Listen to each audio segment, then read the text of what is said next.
내 이름은 정은우다. 올해 42, 작년에 경찰을 그만둔 전직 형사다. 서울 변두리의 오래된 주택가에서 혼자 살고 있다. 동네 사람들은 나를 신뢰한다. 은우 씨는 경찰 출신이라 든든해. 뭔가 일이 생기면 은우 씨한테 물어보면 되라고 말한다. 하지만 그들은 모른다.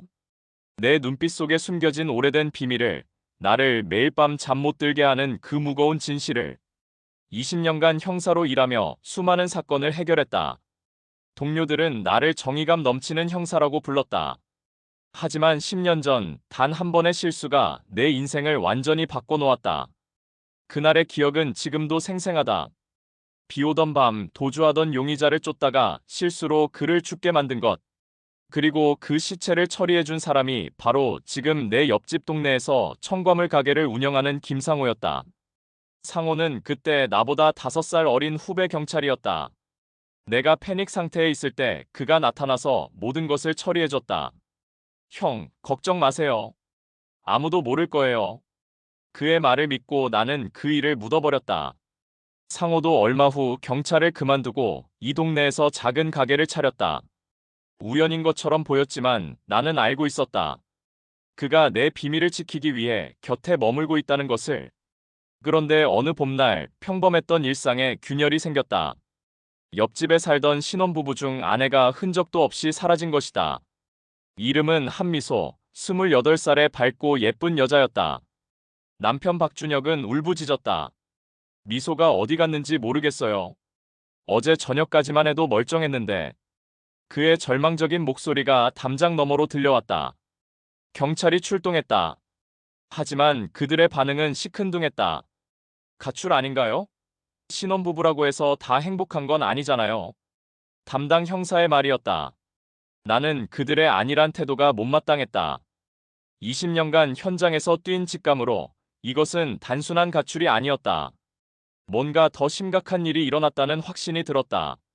며칠이 지났다. 준혁은 매일 실성한 사람처럼 동네를 돌아다니며 아내를 찾았다. 미소야, 어디 있어? 제발 대답해줘. 그의 외침이 골목마다 울려 퍼졌다. 동네 사람들은 처음엔 동정했지만 시간이 지나면서 점차 피로감을 느끼기 시작했다. 저 사람 때문에 동네가 시끄러워. 경찰도 가출이라고 했는데 왜 저러나 같은 말들이 오가기 시작했다. 나는 혼자서 조사를 시작했다. 미소가 마지막으로 목격된 곳을 추적해봤다. CCTV를 확인한 결과 그녀가 마지막으로 나타난 곳은 김상호의 청과물 가게 앞이었다. 오후 6시 32분 미소는 가게 앞에서 무언가를 구매한 후 사라졌다. 그 이후의 영상은 어디에도 없었다. 김상호를 찾아갔다. 그는 평소처럼 친근한 미소를 지으며 나를 맞았다. 형, 오셨군요. 뭐 필요한 거 있으세요? 하지만 그의 눈빛이 평소와 달랐다. 뭔가 경계하는 듯한, 불안해하는 듯한 기색이 스쳤다. 상호야, 옆집 아내 말인데. 마지막에 내 가게에서 뭔가 샀다던데. 내가 물었다. 아, 그거요? 사과 몇 개 사갔어요. 그냥 평범한 손님이었는데. 왜 그러세요, 형? 그의 대답은 자연스러웠다. 하지만 내 직감은 뭔가 이상하다고 속삭였다. 상호의 가게 뒤편에는 작은 창고가 있었다. 그리고 그날 밤 그 창고에서 이상한 소리가 들려왔다. 무언가를 끌어당기는 소리, 삽으로 땅을 파는 듯한 소리. 나는 담장 너머로 조심스럽게 살펴봤지만 어둠 속에서 상호의 실루엣만 어렴풋이 보였다. 다음 날 나는 동네 사람들에게 넌지시 물어봤다. 상호 씨 요즘 어때? 뭔가 이상하지 않아? 하지만 돌아오는 반응은 싸늘했다. 은우 씨, 상호는 그런 사람 아니에요. 오히려 은우 씨가 요즘 이상해 보이는데요. 괜히 사람 의심하지 마세요. 동네 사람들은 오히려 나를 의심스럽게 바라봤다. 김영숙 아줌마가 대표적이었다. 은우 씨, 경찰 그만두고 나서 좀 신경질적이 되신 것 같아요. 상호는 우리 동네에서 10년째 성실하게 장사하는 사람인데 왜 그런 의심을 해요? 다른 사람들도 고개를 끄덕였다. 맞아요. 상호는 정말 착한 사람이에요. 미소 씨 일이랑 상호랑 무슨 상관이에요? 하지만 나는 포기할 수 없었다. 매일 밤 상호의 집 주변을 맴돌며 관찰했다. 그러던 어느 날 밤 정말 이상한 소리를 들었다. 상호의 집 지하실에서 나는 듯한 여자의 비명소리. 짧고 날카로웠지만 분명히 들었다. 심장이 쿵쾅거렸다. 설마. 다음 날 아침 나는 경찰서에 신고했다. 한미소 실종 사건과 관련해서 제보할 게 있습니다. 김상호라는 사람을 조사해봐야 할 것 같은데요. 하지만 담당 형사 이진호는 시큰둥한 반응을 보였다. 정 선배, 확실한 증거 있으세요? 그냥 의심만으론 어렵습니다. 게다가 김상호 씨는 동네에서 평판도 좋고. 나는 답답했다. 20년간 현장에서 쌓은 직감을 무시당하는 기분이었다. 이진호, 내가 언제 헛된 의심을 했나? 분명히 뭔가 있어. CCTV도 확인해보고 그 사람 집도 수색해봐. 하지만 그는 고개를 저었다. 선배, 수색영장 받으려면 구체적인 증거가 필요해요. 지금으로선 그냥 추측일 뿐이잖아요. 며칠이 더 지났다. 동네 분위기는 점점 나빠졌다. 사람들은 내가 괜히 상호를 의심해서 동네 분위기를 어둡게 만든다고 수군댔다. 은우 씨 때문에 상호 장사 안 돼. 괜히 사람 몰아세우지 말라고 같은 말들이 들려왔다.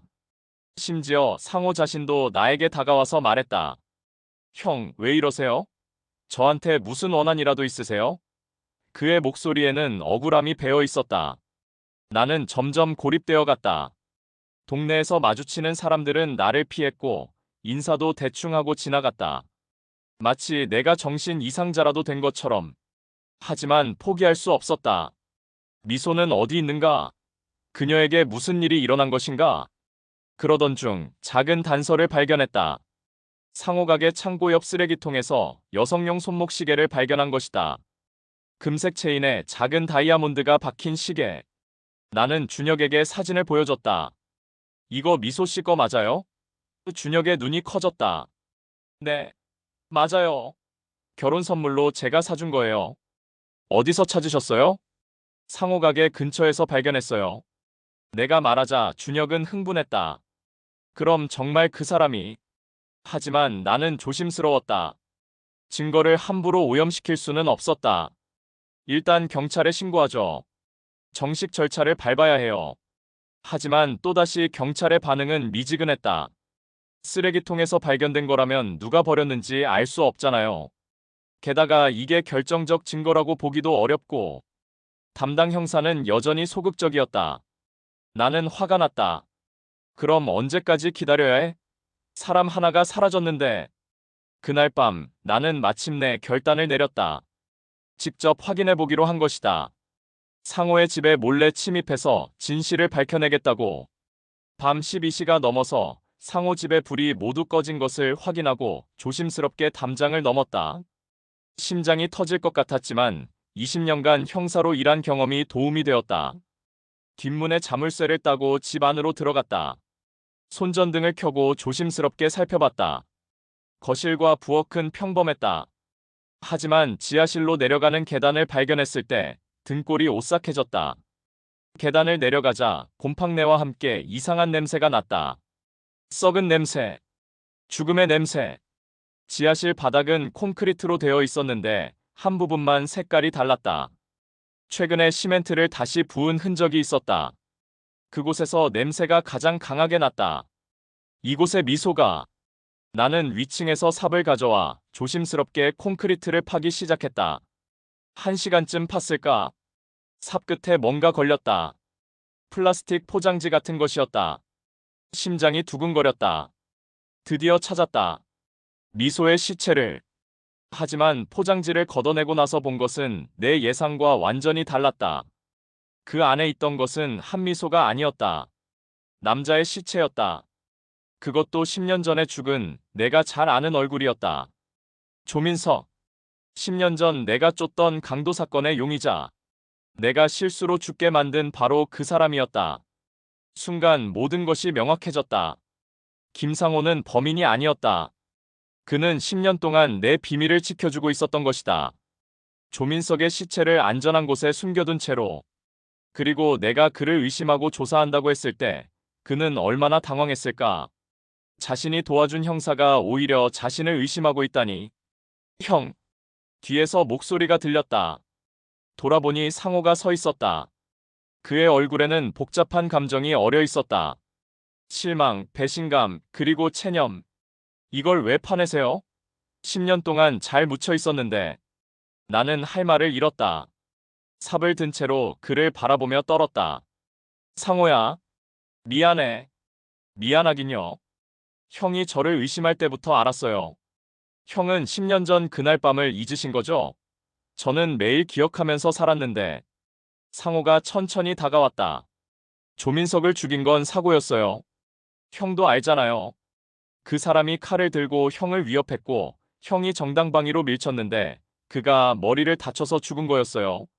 하지만 당시 상황상 설명하기 어려웠죠. 그래서 제가 도와드린 거고. 그런데 형은 어떤가요?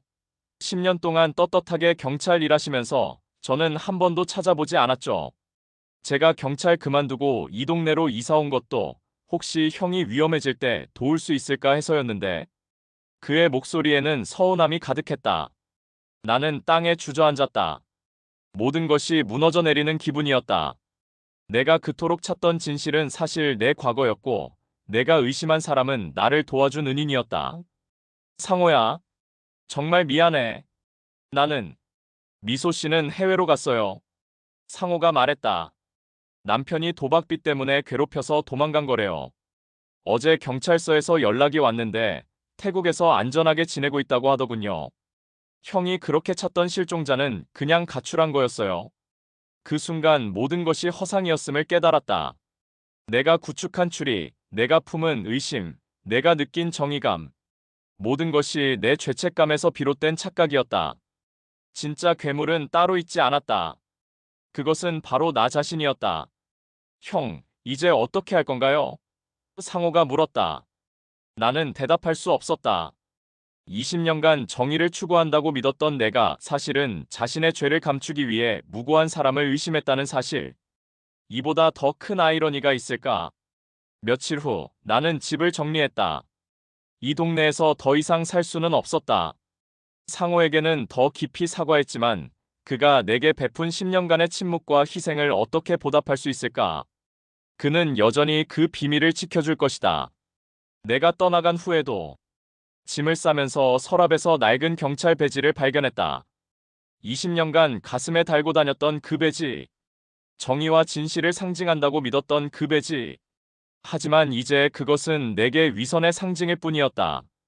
배지를 손에 쥐고 생각했다. 진정한 정의란 무엇인가? 진정한 진실이란 무엇인가? 나는 20년 동안 범죄자들을 쫓으면서 자신이야말로 가장 큰 거짓을 안고 살았다. 그리고 그 거짓을 지키기 위해 무고한 사람을 의심했다. 김상호는 진짜 이웃이었다. 내가 위기에 처했을 때 도와주고 10년 동안 묵묵히 비밀을 지켜준 진짜 이웃. 하지만 나는 그를 범죄자로 몰아갔다. 내 안의 죄책감과 공포가 만들어낸 착각 속에서 동네를 떠나기 전 마지막으로 상호의 가게에 들렀다. 그는 여전히 친근한 미소로 나를 맞았다. 형, 정말 가시는 거예요? 응, 미안해. 정말 미안해. 나는 그 말밖에 할 수 없었다. 더 이상 무슨 말을 해도 변명이 될 뿐이었다. 형, 조심히 가세요. 어디서든 건강하게 사시고. 상호의 마지막 인사였다. 그 속에는 원망도 분노도 없었다. 그저 진심 어린 걱정만 있을 뿐이었다.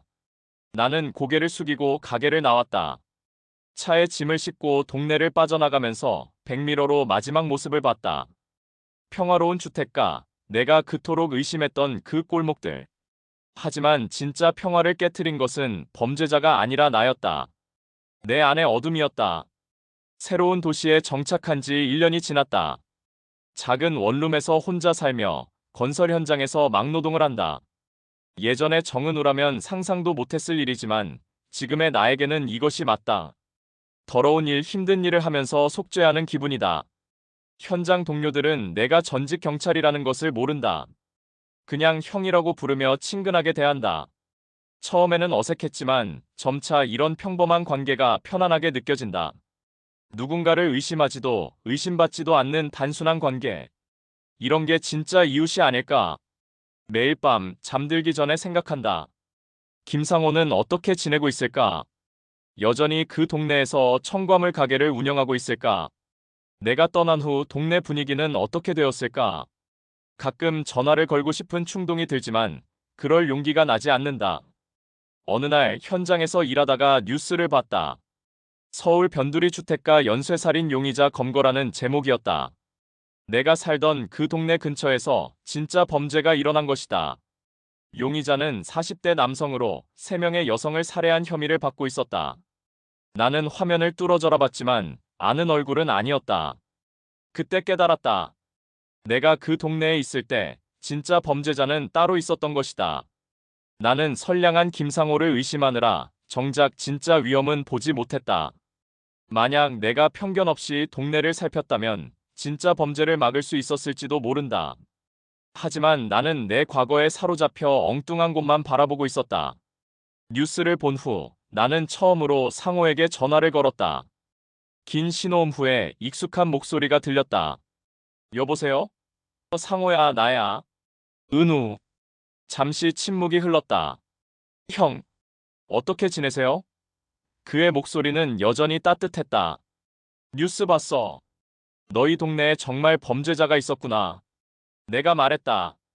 네, 충격이었어요. 그 사람이 바로 우리 골목 끝에 살고 있었는데, 형이 계셨으면 더 빨리 잡았을 텐데. 상호의 말에 가슴이 먹먹해졌다. 나는 정작 중요한 것은 놓치고 엉뚱한 곳만 의심했던 것이다. 상호야, 정말 미안해. 그리고 고마워. 무슨 말씀이세요, 형? 우리 사이에. 상호는 여전했다. 10년 전 내 실수를 덮어준 것처럼 1년 전 내 편견도 용서해주고 있었다. 전화를 끊고 나서 나는 오랜만에 울었다. 김상호 같은 사람이 진짜 이웃이라는 것을, 내가 완벽한 이웃인 줄 알았던 나 자신이야말로 가장 위험한 존재였다는 것을 깨달았기 때문이었다. 지금도 내 손에는 그 경찰 배지가 있다. 더 이상 가슴에 달지는 않지만 항상 지갑 안에 넣어두고 있다. 위선의 무게를 잊지 않기 위해서, 진정한 정의가 무엇인지 기억하기 위해서. 완벽한 이웃의 그림자. 그것은 김상호가 아니었다. 그것은 바로 나, 정은우였다. 겉으로는 정의로운 전직 경찰관이지만 안으로는 자신의 과거를 숨기고 살아가는 위선자. 그리고 그 위선이 만들어낸 의심이 진짜 선량한 이웃을 범죄자로 몰아간 것이다. 진실의 무게는 생각보다 무겁다. 내가 20년 동안 외면해온 진실, 10년 동안 김상호에게 떠맡겨온 진실. 그 진실 앞에서 나는 한없이 작아진다. 정의를 말할 자격도, 진실을 추구할 권리도 없는 존재가 되어버렸다. 하지만 이제는 안다. 진정한 이웃이 무엇인지, 진정한 정의가 무엇인지. 그것은 완벽한 척하며 남을 의심하는 것이 아니라 자신의 불완전함을 인정하고 서로를 보듬어주는 것이다.